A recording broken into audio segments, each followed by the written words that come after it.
Um, no, no, I don't have to be smart. All right, so last class we introduced the idea of reduction reactions, and for reduction reactions, we've talked about two major types of conditions thus far. We have our sodium borohydride and lithium aluminum hydride. These are both examples of hydrides, which when we think of a hydride, we think of a H with two electrons, meaning a lone pair and a negative charge. Normally, when we think of hydride, just as an H with a minus charge, that can go do base stuff. We've seen that a few times in our acid base. We even saw that on one of our mechanism Mondays. Here we're going to have interesting complexes with either boron or aluminum. Those are both really good Lewis acids because they have empty p orbitals. So you can have your normal BH3, which is neutral, add an extra hydride to it. That's going to give a negative charge, so you'll have a spectator, which is going to be your sodium or your lithium. And much like how when we think about our like Grignard reagents or all our organometallic reagents, where you have like a super reactive bond between like a carbon and then your metal, like your magnesium, here your super reactive bond is going to be that of the hydride between your boron and your H. And that's going to be what our source of attack is. Think of that very similar as we kind of been thinking about all our other Grignards. That's going to come and attack our delta positive spots and then push up to form a tetrahedral intermediate. That's going to be our kind of very first step that we have in order to add an H to that carbon. And then once we have that, that will quench and then give us an OH at the carbonyl position. And we've talked about a bunch of different examples here where aldehydes and ketones can always go down and be reduced down to their parent alcohols, whether they're going to be primary or secondary. Your carboxylates, which is your deprotonated carboxylic acids, and your esters are the ones that are going to be a little bit more unique because it depends on their conditions. These require a lot more work in order to come in and get down because you do have to remove like your carboxylate or your ester. Those are no longer part of your structure. So you're going to come attack here, TI, kick out, add again, and then eventually protonate. So that requires more work because you got to do that twice. So because of that, you need to have a really strong reducing agent.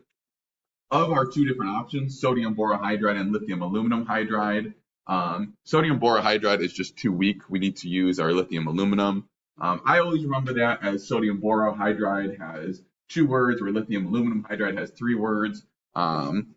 Often we'll write out lithium aluminum hydride as LAH, just all capitals there. And that's kind of most of the stuff that we kind of mentioned in our last class. Now, what if you want to partially reduce but not go all the way down to an alcohol? There are options. There are more than what we're going to talk about. We're just going to talk about one extra one.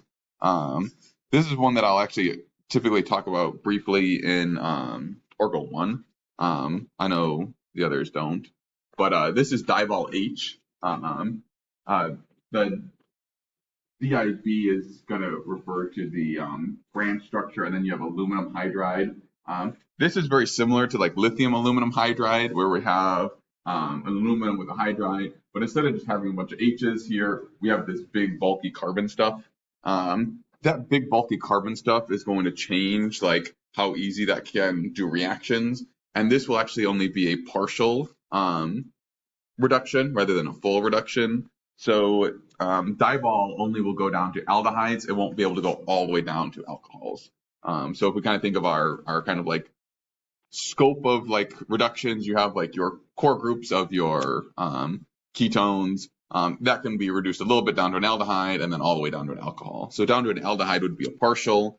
So these kind of two, your carboxylates and your esters, which are the two that couldn't work under your sodium borohydride condition, if we use a structure like Divol, that can partially reduce them down just to a single addition. This would be kind of almost analogous to kind of like what we think about when we think about like Gilman, where it does a single addition and then kind of just stops at that ketone, or in this case, aldehyde. So that's going to come, attack, kick out that extra group, and then just remain there. This is going to be 2 too bulky to be able to come and do any additional attacks, too weak. Interesting, and we won't talk about the actual mechanism. This can also take a nitrile down to an aldehyde. It does this through a imine, which is a carbon double bond with a nitrogen. Very interesting mechanism.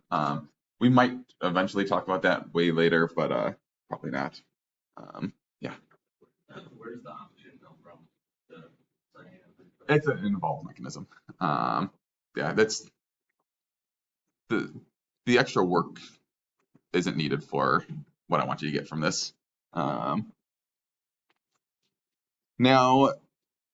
with that in mind, let's go ahead and do kind of a handful of practice of just kind of like predicting the products for our kind of like different reducing agents. And what I have here is a bunch of sample reagents that have some oxygen-containing stuff. We're going to react this. You'll notice almost all these conditions are going to be relatively the same. We're going to start and we're going to toss in a reducing agent. That reducing agent's going to do a bunch of work. That's eventually going to leave us typically with like an O minus. That O minus then is going to be quenched to often going to be an alcohol, and that's where we're going to use our acid or our water. It is very important though that you do use these numbers. If you don't use these numbers and you just say sodium borohydride and like acid or sodium borohydride and water, that depiction means I'm adding them all at the same time, and therefore that reaction is not going to work. That too means that reaction is going to fully run, and then in a subsequent step, I'm going to quench it. So that too is actually super important. And if you do omit that on these or on the Grignards, I will mark a point off. So let's go and think about this first one. We have a ketone. This is a benzylphenone structure. We're going to react this with lithium aluminum hydride and then eventually quench. For these, we can kind of approach them in a variety of ways. The first way we can approach it is thinking from the reducing agent, what's its strength? Or we can say like, hey, what could be a potential product? And then kind of think like, hey, is this possible? There is also a possibility that there are like no reactions that can occur if you have one that's not strong enough.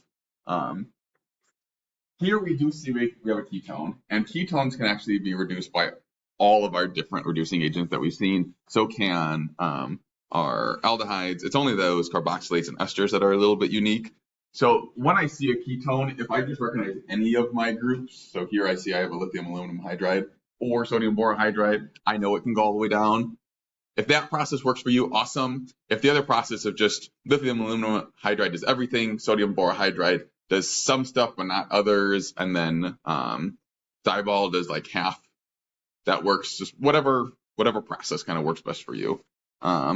But here, LAH, and sometimes you'll also see this written out as LAH, mostly because doing subscripts and writing out that many letters is more work, or LAH is easy and you don't have to deal with subscripts. So for here, this is going to reduce down. So we're going to keep our benzene. We're going to keep the same number of carbons. The only thing that we're going to do is we're going to add an extra hydrogen, and that hydrogen is going to be one that we really don't draw in, but that kind of like blue hydrogen there is actually going to be the hydride that we've actually added. The extra H on the alcohol is going to be from the quench.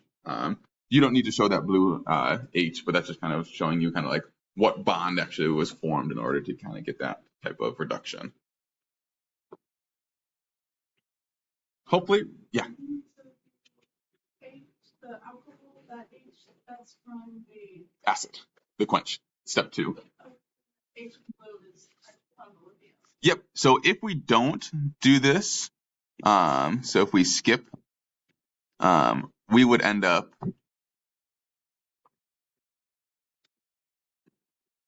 just with that. And then, because this is just going to be our lithium aluminum hydride comes, attacks our carbonyl, pushes that up to an O minus. And then at that point, it's just going to chill for a while until it eventually quench. So this is the same as like a Grignard, except instead of, or any of our organometallics, except instead of adding a carbon stuff, we're just going to add an H. That's kind of why we have this in this chapter, because mechanistically, it's like the exact same. It's also why we're not kind of showing the same mechanism again and again and again, because it's the same mechanism. Does that kind of make sense? So with that in mind, go ahead and try to walk through this next one. Here we see that we have a ketone and we have an ester. We're going to react this with sodium borohydride, and then we're going to quench with acid. Go ahead and try to draw what product you would say occurs from this.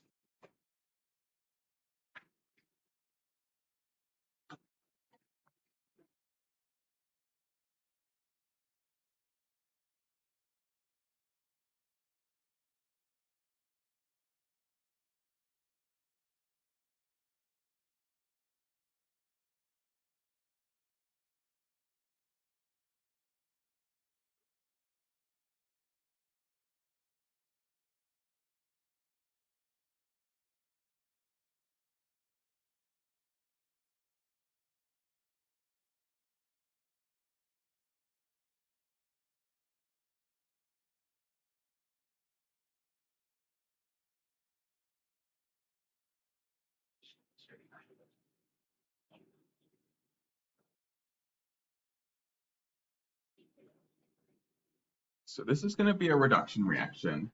And one of our first things we're going to note is that we are using sodium borohydride, which is weak conditions. And anytime we're using something that has weak, we do need to consider that this might not fully reduce all of our different oxygen-containing groups. I do see that I have a ketone. Ketones will always reduce. So we do know that we will get down to this for sure. Our question is going to be what happens to this ester here. Ester and our carboxylates need strong conditions, so that will actually persist. We are not going to be able to attack there, and the rest of your molecule will stay the same.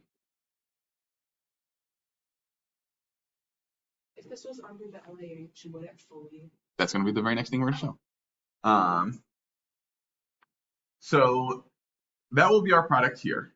Now, if we took this and instead reacted this under strong conditions with LAH and then quenched with an acid at the end, we would then see a full reduction. And for that, we need to make sure that we're not deleting carbons. So much like how when we were thinking about like naming our esters, the carbon here that's going to be associated like with often kind of like our kind of like one spot in our kind of like name, that needs to remain. So I still need to have this carbon, which we have drawn there, and then we're going to have a bond to an OH. Here, I'm going to go ahead and just turn it down to the side rather than drawing it straight up. And then all of like this stuff here is kicked out. So this gets fully cleaved, and then I change that down to just imagine like this just going down just to an alcohol. And then this right here is going to end up as, it'll be protonated, so it'll be ethanol, and that ethanol will just be removed via rotovap probably. By a what? Rotovap lab.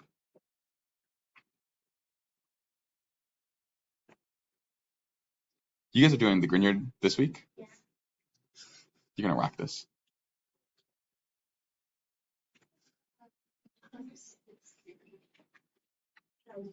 All right, let's look at this next one. This next one is going to be using lithium aluminum hydride, which is our strong condition. So using strong conditions means everything's going to be reduced.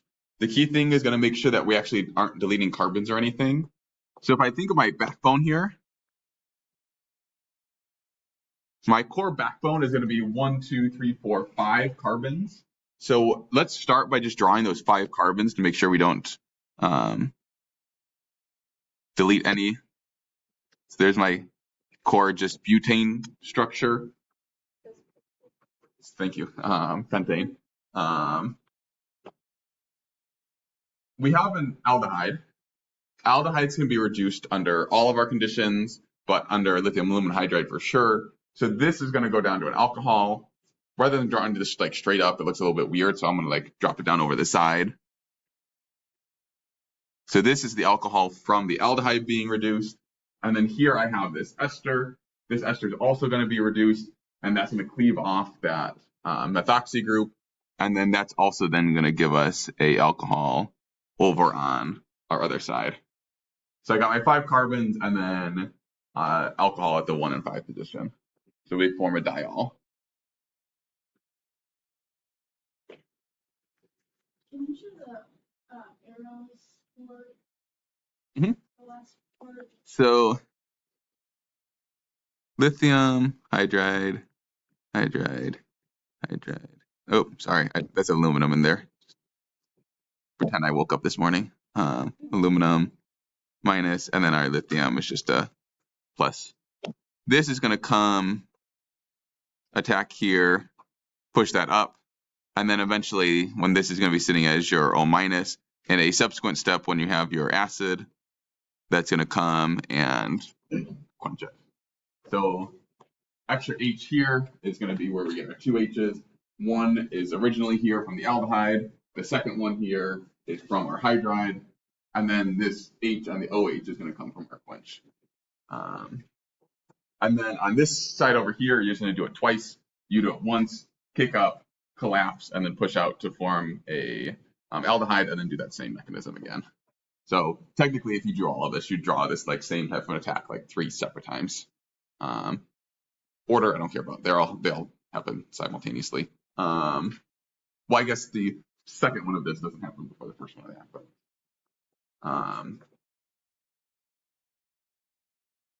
and then technically, so this is one step, and then this happens all the way at the end. So that'll be sitting as an O minus. Feel okay on that one? Yeah. Would orientation matter by the oxides? Nope. No, they're both achiral. They would not have defined stereochemistry. If you draw them straight up, that's fine, but don't draw them both as wedges. Both as wedges would be wrong. Yeah. All right, and then the last one. We have an ester. We're going to react this with diol H. Go ahead and try to draw the product for this.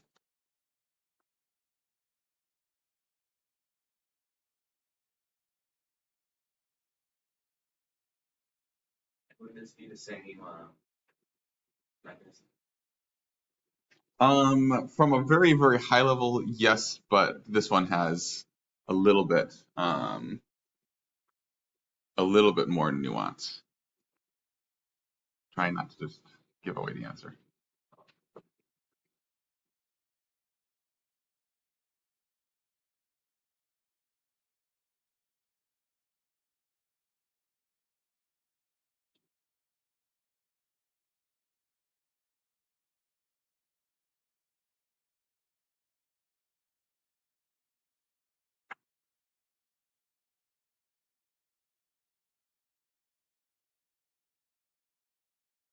Hopefully this one is a little bit more straightforward to draw because there's not a ton to draw. So we have diol. Diol is our intermediate. So it doesn't do a full reduction, it only does a partial reduction. So we're going to partially reduce that ester down into an aldehyde. And then your other product will be this, and this stuff we don't need to show. That's something that will just come up on the roadmap. But so this is just going to partially reduce, so that's going to be kicked out, and then we're going to be left at an aldehyde. This is not going to go all the way down to an alcohol. Diol is not strong enough to do that second addition. So the first part comes attached from your TI, collapse, kicks out your leaving group, and then at that point, that will just hang out there as a aldehyde because diol is not able to attack, kind of similar to like a Gilman. And that's reductions. Yeah. And if it is a really, really high boiling point, you might be able to potentially like pull it off an extraction in an aqueous phase because likes dissolves likes, depends on how much organic stuff you have in it. So, and that's mostly reductions. Now, reductions are kind of like relatively, I think, straightforward. Oxidations are ones that are going to be a little bit more complicated, and that's what we'll spend the rest of this week on. So oxidations are going to be doing the opposite. Thinking of, if we have this, can we go to the kind of like starting material? Can we go backwards? So I want to start with a little bit of review from kind of general chemistry and a little bit of organic chemistry, kind of about oxidation and reduction. Probably back in Gen Chem, when you were talking about like oxidation and reduction, you probably heard a handful of acronyms like Leo the Lion says GR or oil rig as kind of like mnemonics to think about like what oxidation and reduction is.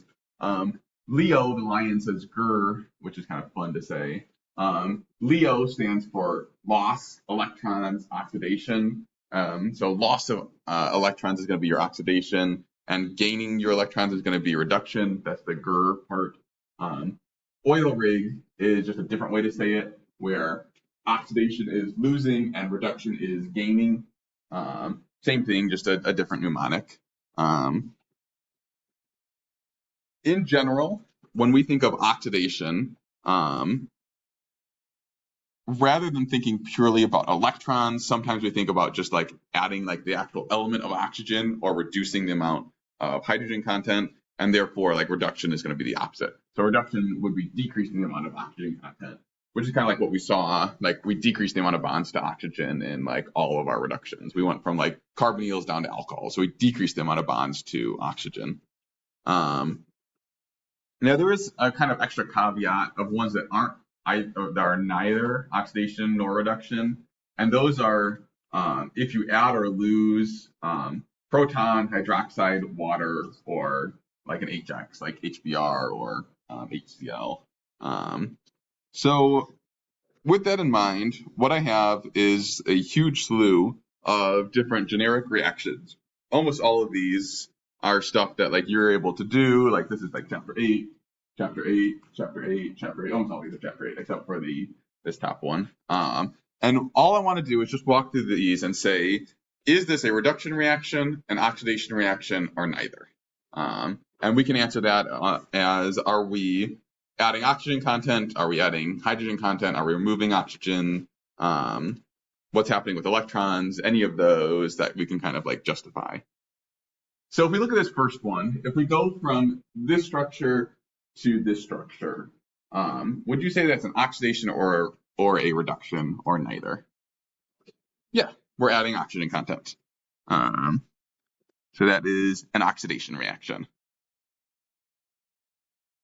What about the second one, going from our carboxylic acid to our aldehyde? Oxidation, reduction, or neither? Reduction.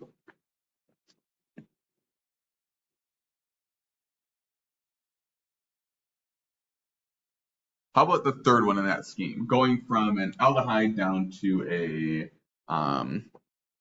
alcohol?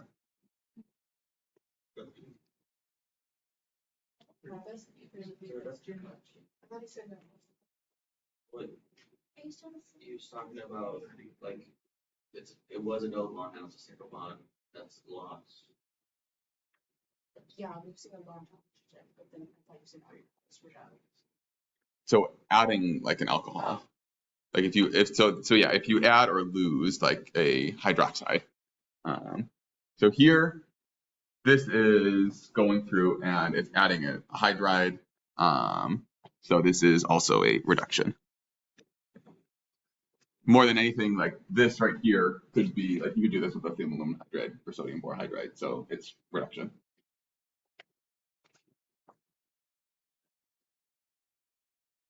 Feel okay with those?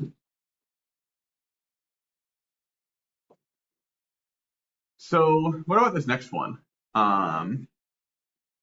BH3THF, so this is a hydroboration oxidation. This is going to be an addition of a alcohol to an alkene to an anti-Markovnikov. Oxidation, reduction, or neither?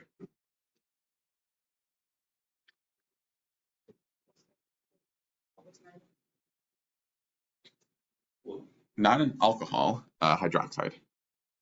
So here's our, well, yes, oh, it's no. So yeah, so adding a proton, hydroxide, water, or HX are going to be our neithers.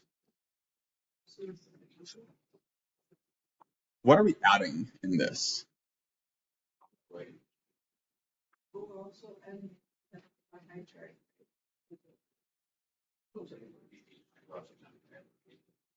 So yes, here we are adding water.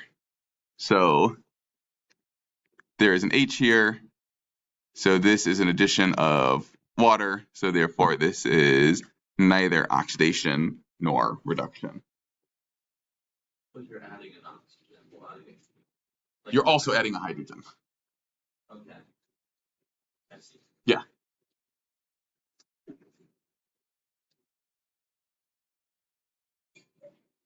So you're adding bonds to oxygen, but you're also adding bonds to hydrogen as well.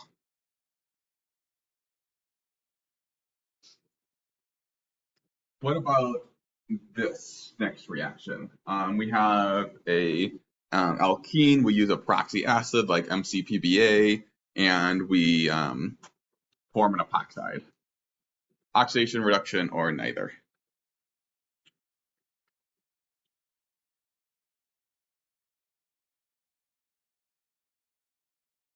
Shoot your shot. Take a guess.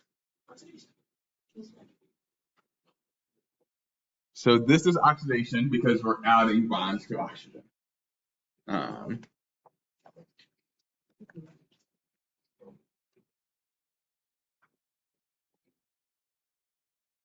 Now, what about using a acid catalyzed ring opening of an epoxide to form two alcohols? So, yeah, but you're also adding a, oh, you'd be adding H to it again.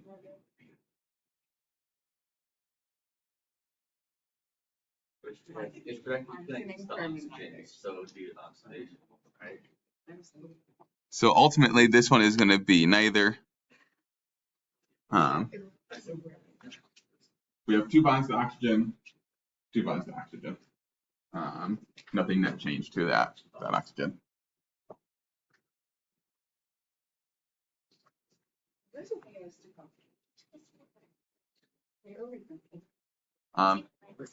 If it kind of helps in total, if you look at like your total atom economy, the things that you added all together is right here where you have one oxygen. This is going to be from the water that will come into attack. So you add a total of a water. This last one, double bond under H2 and platinum down to a single bond. Oxidation or reduction or neither. Reduction, yes. We literally call this a catalytic reduction. I almost blew that answer when describing the reaction. Yes, this is a reduction reaction.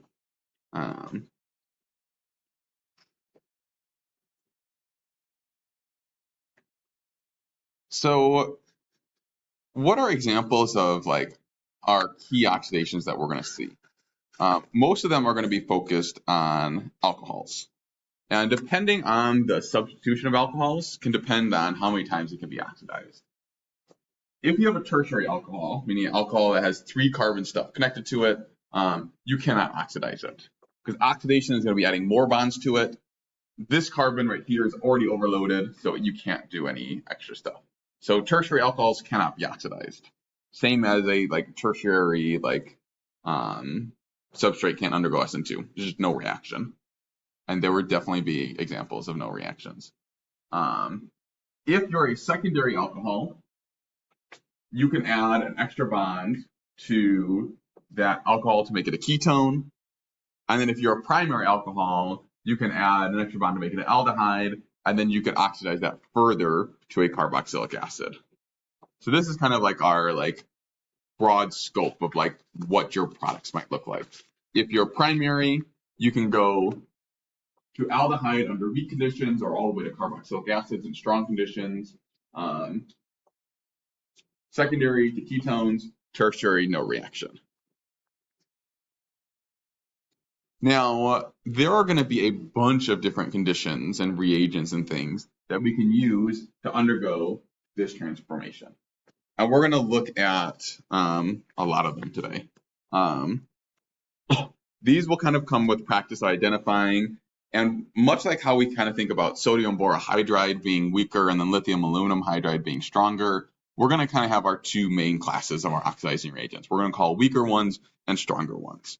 Our weaker ones would be examples of ones that go just from aldehydes to, or sorry, just alcohols to aldehydes, or our stronger ones would be full, like oxidation.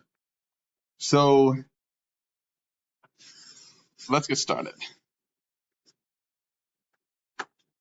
So we're going to start from a very high level and just kind of introduce some of your most common ones, and like what they look like and things of that sort.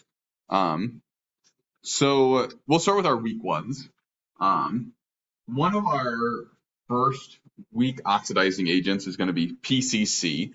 You'll often see it just written out as PCC because this name is too long. It is a protonated pyridine. So pyridine is going to be that six-membered aromatic ring that has a nitrogen. If you protonate it, that's a pyridinium. The same as you go from like ammonia to ammonium, pyridine to pyridinium. That's going to be the ion of it. And it is going to have a positive charge, which is going to interact with the chromium. And we're going to see a lot of chromium stuff. Chromium's really good. This is specifically a chromium that has a chlorine on one side. So PCC is going to be the pyridinium chlorochromate for the P in pyridinium, the C in chloro, and the C in chromate. Next is going to be DMP. This is actually named after people. Des Martin. This is known as a iodine base. So you're going to have a periodate. That's the P in the DMP. This is going to have an interesting structure that has this iodine that's going to be surrounded by a bunch of stuff. Complicated to draw. Yeah. How does that not break the octet rule? So your octet rule is for 2 P's. So that is just your first ones. Iodide has d orbitals. Yep.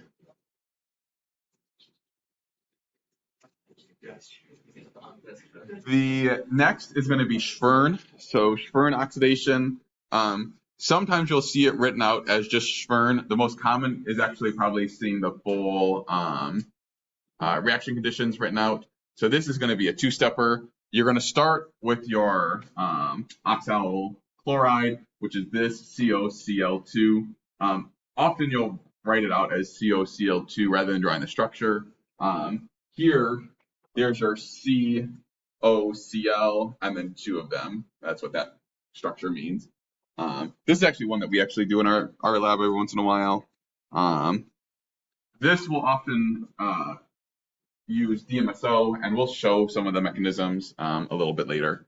DMSO is actually really, really critical. It's not only just a solvent, it's actually like part of your actual like oxidation. And at the end, you'll then use a base. So the very last thing you'll use often is triethylamine. It's just a nitrogen with 3 ethyl groups off of it. Continuing on with our chromium stuff, you remember that PCC is going to be our protonated pyridine interacting with chromium stuff. Collins is just another version of that. Collins reagent has a chromium that is going to be interacting with 2 pyridines. So that's going to be a complex between your CrO3 and your pyridine. Often you'll just write Collins. Those are your weaker ones. So those will be the ones that only can do partial oxidations, where the next set will do strong oxidations. The very first one you're already familiar with, KMNO4, potassium permanganate. You've seen this as able to add diols. You've seen this able to cleave bonds. Like this really does oxidize the crap out of everything. It can also turn alcohols into like ketones, for example. Another good example of a strong one is silver oxide. Silver oxide is really good at oxidizing. And then all of your chromium stuff. There are a ton of different examples. I've kind of just showed a handful here. Your chromium 6 species can have different structures, whether it's CrO4 or Cr2O7. Each of these will end up making your chromic acid. So whether it is the potassium version or the sodium version, the single chromate or the dichromate, all of those with acid will all create the same reactive intermediate. So all of those are the same thing. So if you see chromium written out with like some oxygen stuff, that's going to be strong. You can also, and the most common acid is sulfuric acid. You can use others, but sulfuric acid is pretty good. There's also Jones reagent.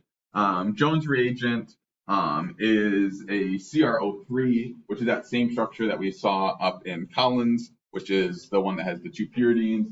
If instead of 2 pyridines, you surround it with acid, and often you'll use acetone as your solvent, that's going to be the Jones reagent. And all of those are examples of your strong.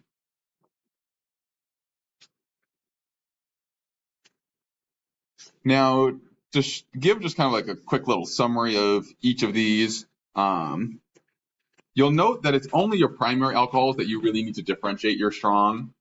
If you have a tertiary alcohol and you use any oxidizing agent, there is no reaction. That's what that N/R stands for, no reaction. If you have a secondary alcohol, all of them will go to a ketone, whether they're strong or weak. All you have to do is know, like, hey, this is an oxidizing agent. The one that's a little bit unique is going to be your primary, where your weak ones, like your PCC, your DMP, your Spern, and your Collins, will go just to your aldehyde. Under your strong conditions, it will go all the way down to a carboxylic acid. So those are going to be your KMNO4, your silver oxide, all your chromium stuff, whether it's Cr or CrO4 or Cr2O7, and your Jones. So now the question I know you've been dying for, how the hell do these happen mechanistically? I will say I am not going to be asking you to draw mechanisms for the vast majority of these, but you actually have all the information that you would need to know in terms of like how these mechanisms actually do happen. So I will remember, and actually I think I even put a kind of note here, that the very first time that I learned way back when I was sitting in Orgo 1 or Orgo 2, that like all these like different types of mechanisms and ways that these happen, it felt like, oh, this is different, this is different, this is different, because I have different conditions and stuff, and it felt really, really overwhelming. But in general, they're all going to follow a pretty similar mechanism. They're all going to start with an alcohol, and when we think about alcohols, we know alcohols are not good leaving groups. So one of the very first steps is going to be, let's do something with that alcohol in order to make it a good leaving group. And then it's mostly just going to follow something that's going to be super similar to an E2. Normally when we think of an E2, we think of a H that's going to be one bond away from our leaving group. You're going to deprotonate, make your double bond, your leaving group's going to leave. It's going to be really similar to that. So they kind of like give kind of a broad like comparison. Normal E2, you have a base, obstructs the proton, makes a double bond, kicks out the leaving group. That's your straightforward E2. All of our oxidation reactions are going to be really similar. We're going to have our alcohol, and we're going to convert that into a new species that's going to have a really, really good leaving group on it. We'll have a base. That's where you see like a bunch of pyridine stuff and examples there. Come, abstract a proton, make a double bond, leaving group leaves, except this is now an oxygen rather than a carbon. So that's how we get our carbonyl. So from a very, very, very high level, it's kind of like make a really good leaving group on that oxygen, and then do an elimination.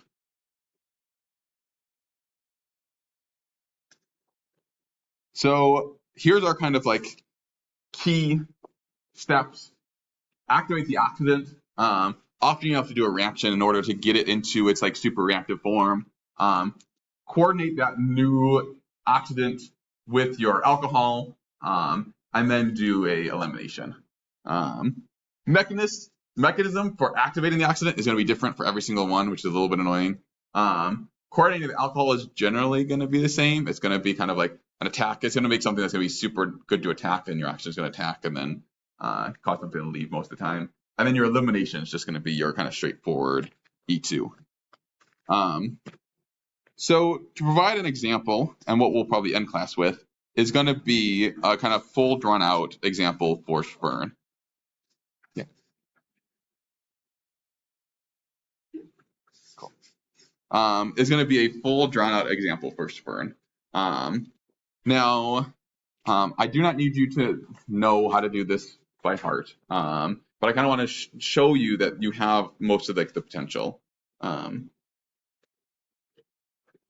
So step one is going to be making your oxidant. So in Spern, we'll use that oxalyl chloride and then DMSO. Earlier I noted that DMSO is not just a solvent, it's actually involved in the reaction. Here we're going to get the electrons here to come and attack a carbonyl carbon, kicking this out, forms a tetrahedral intermediate. This can collapse and kick out our leaving group to give us our slight modification of, instead of having chlorine, we now have our sulfur. Once we have that, our sulfur is going to be a positive charge. So negative is going to attack a positive, doing this cascade, which is going to evolve two versions of CO2 and then give us this. This is the kind of active oxidant that's going to be used in Spern. So that's going to be our sulfur with the chlorine and then the two methyls off of it. So kind of like thinking of DMSO, you have this core structure here, and then we just got rid of this oxygen and added a chlorine. That's going to be the kind of like unique magical concoction that you mix together. That's going to be like what gets attacked by your like alcohol. This is going to change and be totally different for all of our different oxidizing agents. Once you have that, your alcohol now wants to attack this. This is kind of like our super electrophile that we made. So oxygen comes and attacks this. This is why we typically use a base. We'll get a acid transfer to then make our oxygen with our good leaving group. So this right here kind of just serves as our good leaving group that's stuck onto our alcohol. And then once we have that, we'll then have a base that will come in, do a proton transfer. Here, this elimination is actually in multi-steps. That will end up actually making a double bond and then doing some weird cyclization, but some form of elimination. Mechanistically, yeah, it's complicated. I don't need you to reproduce this, but I just kind of want to say like, hey, this has some like general themes. The main theme that you'll see through most is, can you make this really good leaving group? So I've showed the example of what the Spern looks like. Underneath, I have the example of all your other ones. So your DMP is going to be coordinated to that, the iodine. It originally had 3 OAC groups. One of them leaves, and then you get your bond there. This serves as a really, really good leaving group, so you're able to do elimination.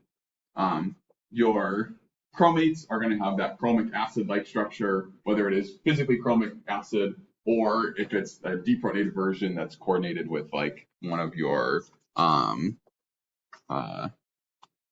groups, like your pyridinium. So this is your weaker example, and then this is the intermediate for all your strong ones. So all the like Na CrO4 or Cr2O7, those are all go to your chromic acid. And this is the kind of key reactive groups that we're kind of making for each of these. While each of these are going to have unique types of mechanisms and unique types of structures, the core thing is going to come down just to this table again and again and again. Tertiary alcohol, my brain's off, I don't have to do any thinking, it can't be oxidized. Secondary alcohol, it's going to go to a ketone because that's the only choice. The only unique part is when I have primary. Primary, my weak ones go to my aldehydes, my strong ones go to my carboxylic acid. So that description between my strong and weak only really needs to be made on my primary alcohols. Now, one of the things that we'll see is a lot of these reaction conditions are quite complex. They have some pretty toxic stuff. You don't want a bunch of chromium stuff or a bunch of like strong acids or stuff.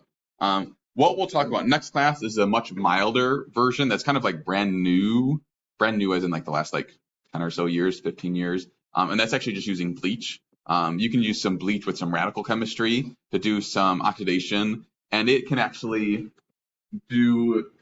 go to your weak and then actually also go to your strong, so you can actually target both of them.